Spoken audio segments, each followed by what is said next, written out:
আপুনি পৰৱৰ্তী পলাই লৈ যোৱা বুলি এটা মাতিব লাগিব।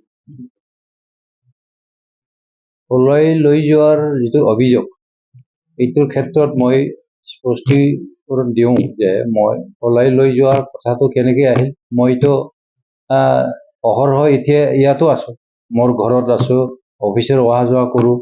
কেইদিনমান বিহুৰ বন্ধ আছিল, তথাপিও মই ঠাইতে আছোঁ।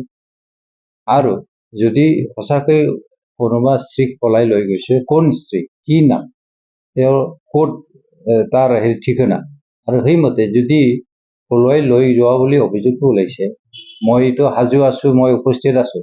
এইবাৰ কোন মহিলা এইটো উচিতভাৱে তদন্ত কৰি তেওঁৰ অভিযোগ কি আৰু তেওঁ আছেনে নাই, ক'ত আছে, সেইটো যাতে বিহিতভাৱে ব্যৱস্থা কৰি বা তাৰ লগত এটা উদ্ধাৰ কৰা বা সংযোগ স্থাপন কৰি পেলাই তেওঁ কি কয় সেইটো যাতে বিহিত ব্যৱস্থা লয় বা আইনগত ব্যৱস্থা লয়। সেইটো কাৰণে মই আপোনাৰ সংবাদ মাধ্যমৰ যোগেদি আহ্বান জনাইছোঁ যাতে প্ৰশাসনে এইটো অভিযোগৰ সম্পৰ্কত এই ধৰণে তদন্ত কৰে। আপোনাৰ নামৰ এটা ৰেগুলেশ্যন দেখাইছে যে আপুনি গোৱালিয়ৰ সম্পৰ্ক হয়, ময়ো তেনেকেই অলপ কিবা শুনি আছোঁ। এজন ব্যক্তিয়ে তেওঁক ক্লেইম কৰিছে যে বোলে CRPF না ক'ত বা কিবা চাকৰি কৰা মানুহ কাজল গাঁৱৰে কোনোবা এজন শ্ৰীৰুতৰ লগত মোক অবৈধ সম্পৰ্ক থকা বুলি এলেজ কৰিছে, আৰু সেই ধৰণে এটা ছ'চিয়েল মিডিয়াত এটা নিউজ প্ৰচাৰ কৰিছে।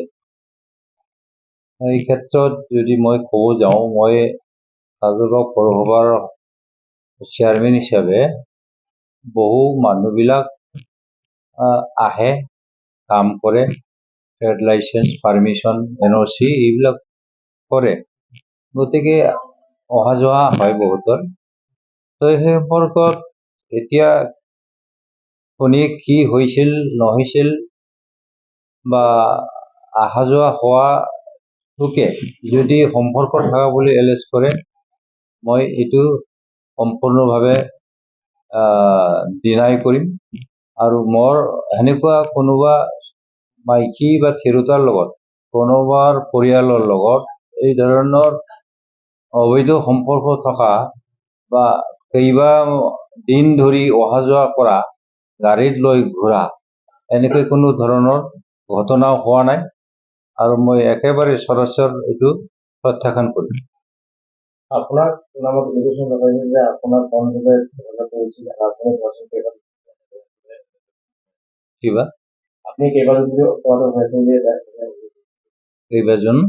কেইবাদিন ধৰি পলাতক হৈ আছে।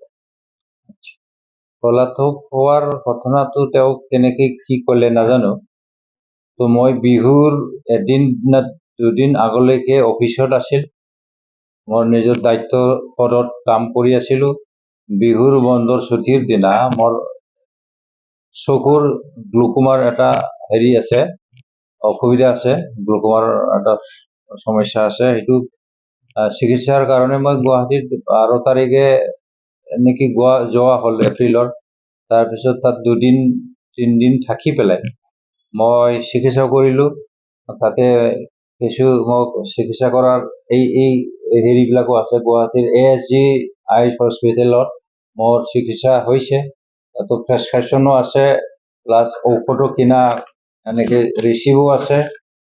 তো আৰু তাতে ডক্টৰৰ ছাজেশ্যন মতে মই কেইদিনমান ৰেষ্টত থকাটো ভাল, বেছি চকুৰ পৰিশ্ৰম নকৰাটো ভাল বুলি মোক উপদেশ দিয়াৰ কাৰণে মই তাৰে পৰা আহি কেইদিনমান বিহুৰ ছুটিও আছে কাৰণে অলপমান ছুটিত ঘৰত বহি আছিলোঁ। গতিকে মই 6-7 দিনমান এনেকৈ অলপমান আছিলোঁ, গুৱাহাটীত যোৱা, থাকা আৰু ঘৰত অলপমান কেইদিনমান ৰেষ্ট কৰা, খুব বেছি 6-7 দিনৰ ভিতৰত, আৰু বিহুৰ ছুটি আছিল। তো সেইটো তাৰপিছতো যেতিয়াই অফিচ খুলিল, অফিচৰ কাম কাজ হ'ল, মইতো গৈ আছোঁ, মানুহবিলাক আহি আছে, মই সেৱা দি আছোঁ। গতিকে মই পলাই থকা বা এই ধৰণৰ মই কিবা দোষ কৰি পেলাই পলোৱাৰ এনেকুৱা কথা একেবাৰে মোটেই মিছা। আপুনি যেহেতু কালিকটা পৌৰসভাৰ চেয়াৰমেন হয় আৰু আপোনাৰ নামত মানে আপোনাৰ নামত বদনামী কৰা হৈছে নিশ্চয় হ'ব পাৰে। যি ব্যক্তিয়ে বা যি ধৰণে এলিগেশ্যন কৰিছে তেওঁ কি ধৰণৰ কি ইয়াত আছে আৰু তেওঁৰ পৰিয়াল কি ধৰণৰ বৈধ সেইটাও শুনামতে বহুত বিবাদিত। এই কথালৈ মই বিশেষ নাযাওঁ এতিয়া। তেওঁ যদি মোৰ লগত সেনেকৈ অবৈধ সম্পৰ্ক থকা বুলি ভাবিছে তেওঁ আৰু এইটো যদি